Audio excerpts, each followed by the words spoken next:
والصلاة والسلام على سيد الرسل وخاتم الأنبياء اللهم صل على سيدنا ومولانا محمد وعلى آل سيدنا ومولانا محمد وبارك وسلم. قال رسول الله صلى الله تعالى عليه وسلم لعلي رضي الله تعالى عنه: اكتب الشرط بيننا. بسم الله الرحمن الرحيم. هذا ما قاضى عليه محمد رسول الله صلى الله تعالى عليه وسلم. فقال له المشركون: لو نعلم أنك رسول الله تابعناك، ولكن اكتب محمد بن عبد الله. فأمر عليا أن يمحاها. فقال علي: لا والله لا أمحاها. فقال رسول الله صلى الله تعالى عليه وسلم: أرني مكانها. فأراها مكانها فمحاها وكتب ابن عبد الله أو كما قال.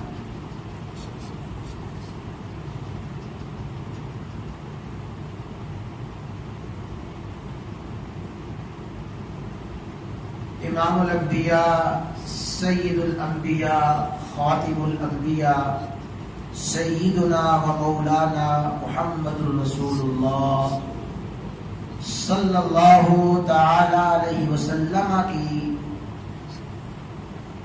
احادیث مبارکہ پر آپ کے فرامین عالی شان پر عمل کرنے کی مختلف صورتیں اور مختلف شکلیں بیان کی جا رہی ہیں. رسول اللہ صلی اللہ علیہ وسلم کی ہر حکم کی تعمیل امتی پر فرض ہے. رسول اللہ صلی اللہ علیہ وسلم نے جو حکم دیا ہے: وَمَا آتَاكُمُ الرَّسُولُ فَخُذُوهُ، میرا رسول صلی اللہ علیہ وسلم تمہیں جو حکم بھی دے اسے قبول کر لو. ہر حکم رسول کی اتباع امتی پر فرض ہے. لیکن جو بات عرض کی جا رہی ہے کہ رسول اللہ صلی اللہ علیہ وسلم کے حکم کی تعمیل مختلف صورتوں میں ہوتی ہے. یہ جو حدیث مبارکہ پڑھی گئی ہے، اس حدیث میں بھی اسی بات کو سمجھایا گیا ہے کہ رسول اللہ صلی اللہ علیہ وسلم کے حکم کی تعمیل کیسے ہوتی ہے، اور اس بات کو سمجھانے والے کوئی عام انسان نہیں. حکم رسول کی تعمیل کیسے ہوتی ہے اس کو حسین و جمیل انداز سے سمجھایا ہے اسد اللہ الغالب حضرت سیدہ طیبہ طاہرہ فاطمہ رضی اللہ تعالی عنہا کے شوہر نامدار حسنین کریمین کے والد رسول اللہ صلی اللہ علیہ وسلم کے چچا زاد بھائی اور چھوٹی عمر والوں میں بچوں میں سب سے پہلے اسلام قبول کرنے کا شرف حاصل کرنے والے عظیم الشان انسان سیدنا علی المرتضی رضی اللہ تعالی عنہ. علی المرتضی شیر خدا نے سمجھایا کہ فرمان رسول پہ عمل کیسے ہوتا ہے. آپ ذرا بات سمجھ لیں. اس حدیث میں جو واقعہ بیان فرمایا گیا ہے اس واقعہ کا تعلق صلح حدیبیہ کے ساتھ ہے. جب رسول اللہ صلی اللہ علیہ وسلم اپنے 1400 صحابہ کرام کو لے کر مدینہ منورہ سے روانہ ہوئے، صرف اس نیت سے، اس ارادے سے کہ بیت اللہ کی زیارت کریں گے، بیت اللہ کا طواف کریں گے، صفا مروہ کی سعی ہوگی، عمرہ کے ارکان ادا کریں گے. آپ عمرہ کی ادائیگی کی نیت سے مدینہ منورہ سے چلے، صحابہ کرام آپ کے ساتھ ہیں اور احرام آپ نے باندھے ہوئے ہیں. یہ عظیم الشان قافلہ سفر کرتا کرتا جب مکہ مکرمہ کے انتہائی قریب حدیبیہ کے مقام پہ پہنچا، جسے آج کل شمیسیہ کہا جاتا ہے، اس مقام پہ پہنچ کے خبر ملی کہ مکہ والے تو اور ہی عزائم اور ہی ارادے اپنائے ہوئے ہیں. انہوں نے اپنے ہتھیار، اپنا ہر قسم کا اسلحہ تیار کر لیا ہے اور یہ عزم اور ارادہ اور اعلان کیا ہے کہ ہم کسی بھی صورت میں مسلمانوں کو، محمد صلی اللہ علیہ وسلم کو، ان کے ساتھیوں کو کسی صورت میں مکہ میں داخل ہی نہیں ہونے دیں. وہ تفصیلی واقعہ ہے جو احادیث کی کتب میں، سیرت کی تمام کتب میں آیا ہے.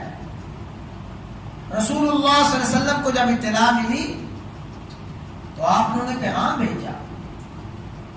سیدنا عثمان بن عفان رضی اللہ تعالیٰ عنہ سفیر رسول بن کے گئے.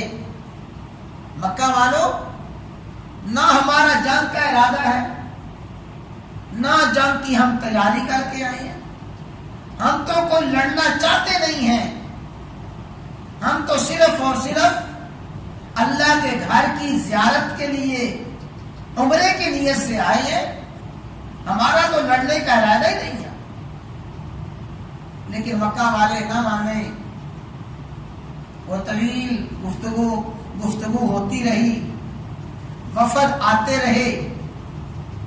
بالآخر جہاں پہ بات ختم ہوئی وہ ایک معاہدہ لکھا گیا. اس معاہدہ کے لکھنے کے بعد رسول اللہ صلی اللہ علیہ وسلم عمرہ کیے بغیر یہاں سے واپس تشریف لے گئے.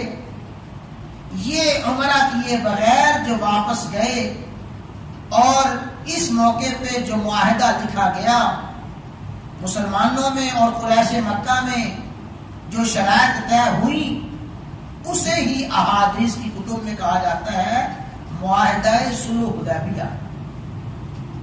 صلح حدیبیہ کا جو معاہدہ جن شرائط پہ ہوا، جب وہ شرائط طے ہوئی تو وہ اہل مکہ کہنے لگے کہ ان شرائط کو لکھو. اہل مکہ میں اور مسلمانوں میں جو جو شرائط طے ہوئی ہے انہیں لکھا جائے. رسول اللہ صلی اللہ علیہ وسلم نے ان کے سردار سے کہا، سہیل سے، کہ تم لکھو. تو کہنے لگا میں نہیں لکھتا، آپ اپنے چچا زاد بھائی علی کو کہیں کہ علی لکھے. تو قال لعلی اکتب الشرط بیننا. رسول اللہ صلی اللہ علیہ وسلم نے حضرت علی سے فرمایا، علی ہمارے درمیان جن شرائط پر صلح ہوئی ہے وہ شرائط لکھو، وہ شرائط لکھو. سیدنا علی المرتضیٰ رضی اللہ تعالیٰ عنہ نے قلم کاغذ پکڑا، آپ نے فرمایا لکھو بسم اللہ الرحمن الرحیم. تحریر کا آغاز، ابتدا بسم اللہ الرحمن الرحیم سے کرو. جب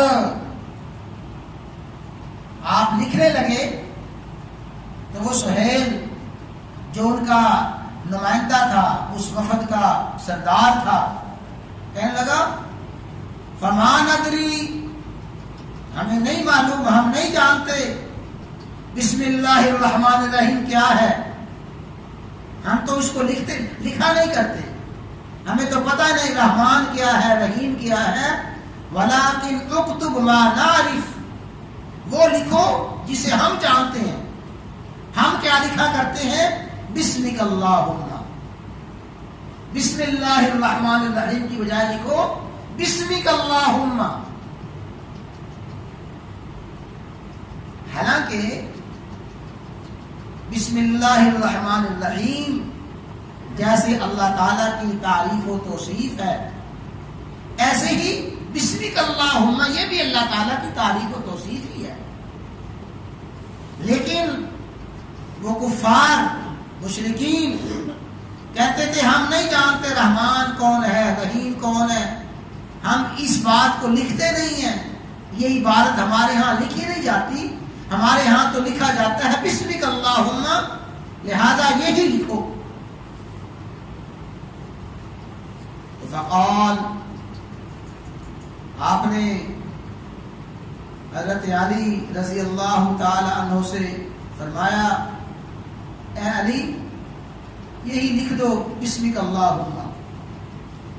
حضرت علی رضی اللہ تعالی عنہ نے بسم اللہ الرحمن الرحیم کی بجائے لکھا بسمک اللہم. پھر آپ نے فرمایا اگلی بات یہ لکھو ھذا ما قاض علیہ محمد الرسول اللہ صلی اللہ علیہ وسلم. یہ وہ تحریر ہے، یہ وہ معاہدہ ہے جو محمد الرسول اللہ صلی اللہ علیہ وسلم اور قریش کے درمیان طے ہوا ہے. یہ وہ معاہدہ ہے جو محمد الرسول اللہ صلی اللہ علیہ وسلم قریش کے درمیان طے ہوا. ھذا ما قاض علیہ محمد الرسول اللہ، یہ عبارت لکھو. جب حضرت علی نے یہ لکھ دیا فقال له المشرکون، مشرکین کہنے لگے لو نعلم انک رسول اللہ، اگر ہمارا یہ عقیدہ ہوتا اور اگر ہمیں یقین ہوتا کہ آپ اللہ کے رسول ہیں تابعناک، پھر ہم آپ کی پیروی کر لیتے، پھر تو ہماری آپ کی جنگ ہی نہ ہوتی. ہم تو آپ کو رسول اللہ کا رسول مانتے نہیں ہیں، اس لیے ہماری اور تمہاری جنگ ہے.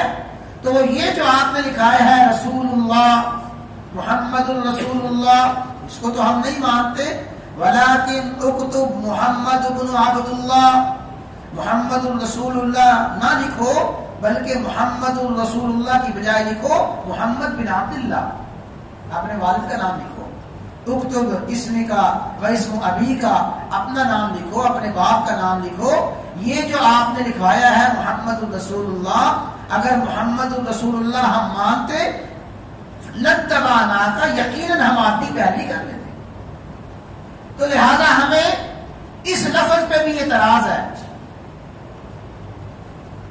محمد الرسول اللہ کی بجائے لکھو محمد بن عبد اللہ. یہ وہ معاہدہ ہے جو محمد نے طے کیا ہے، جو عبداللہ کا بیٹا ہے، اور مشرکین اور اہل مکہ کے ساتھ معاہدہ طے کیا گیا ہے. تو محمد بن عبداللہ لکھو. اور جو لوگ سیرت کو پڑھتے ہیں اور سمجھتے ہیں وہ اس بات کو یقیناً جانتے ہیں کہ صلح حدیبیہ کے موقع پر جن شرائط پہ معاہدہ ہوا تھا اور جو شرائط طے کی گئی تھی بظاہر بڑی ہی کمزور شرائط، بڑی ہی مغلوبانہ شرائط تھی اور بڑی دب کے شرائط طے کی گئی تھی، اور اس وقت کئی صحابہ کرام وقتی طور پہ بد دل ہوئے تھے. یہ شرائط طے کی جا رہی ہیں جو بڑی ہی کمزور شرائط تھی. اللہ تعالیٰ خوشخبری دے رہے تھے انا فتحنا لک فتحا مبینا، کہ اللہ تعالیٰ آپ کو فتح مبین عطا فرمائیں گے. یہ شرائط، جن شرائط پہ معاہدہ ہو رہا ہے، یہ شرائط بظاہر کمزور ہیں. ان شرائط میں کفار کا اور مکے والوں کا بظاہر پلہ بھاری نظر آ رہا ہے، لیکن حقیقت میں اللہ تعالیٰ آپ کو فتح مبین عطا فرمائے. تو جب انہوں نے اعتراض کیا کہ ہم محمد رسول اللہ کو نہیں مانتے، اب بات سمجھیں. فَأَمَرَ عَلِيًّا، آپ نے حضرت علی کو حکم دیا، أَن يَمْحَاهَا، علی اسے مٹا دو. کسے مٹا دو؟ محمد رسول اللہ کے الفاظ مٹا دو، اور محمد رسول اللہ کے الفاظ کی بجائے جو کچھ یہ مکے والے کہہ رہے ہیں محمد بن عبداللہ، یہی لکھ دو. ہمارا علی، آپ حضرت علی کو حکم دے رہی ہیں.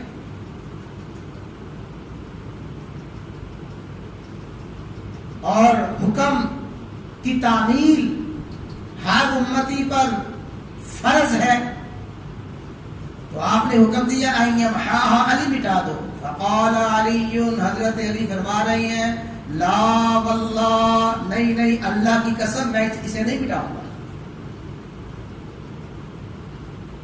آپ حکم دے رہے ہیں علی مٹا دو. فقال علی، حضرت علی عرض کر رہی ہیں لا، نہیں واللہ، اللہ کی قسم لا وہاں میں اسے نہیں مٹا سکتا. تو دیکھیں نا جی، بظاہر حکم رسول کی تعمیل ہو رہی ہے یا بظاہر مخالفت ہو رہی ہے؟ کیوں جی؟ مخالفت ہو رہی ہے، بظاہر مخالفت ہو رہی ہے.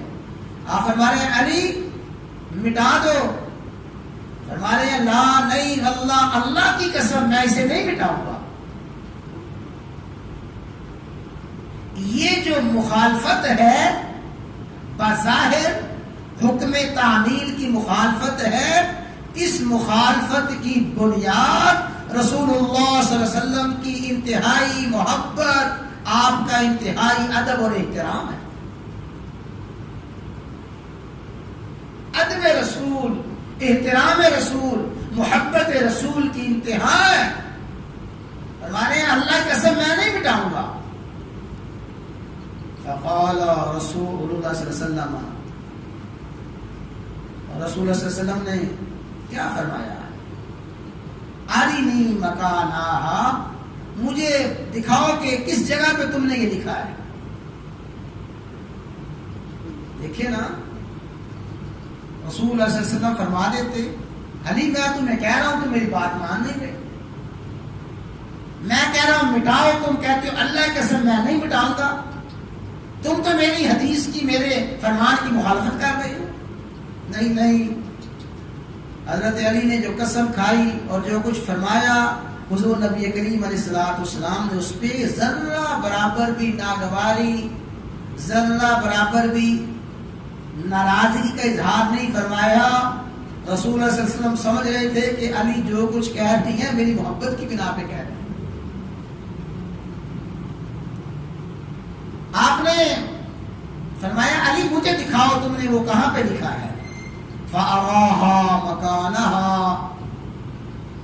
علی المرتضیٰ نے بتایا آقا یہ ہے یہ جگہ، یہ دیکھیں یہ محمد رسول لکھا ہوا ہے.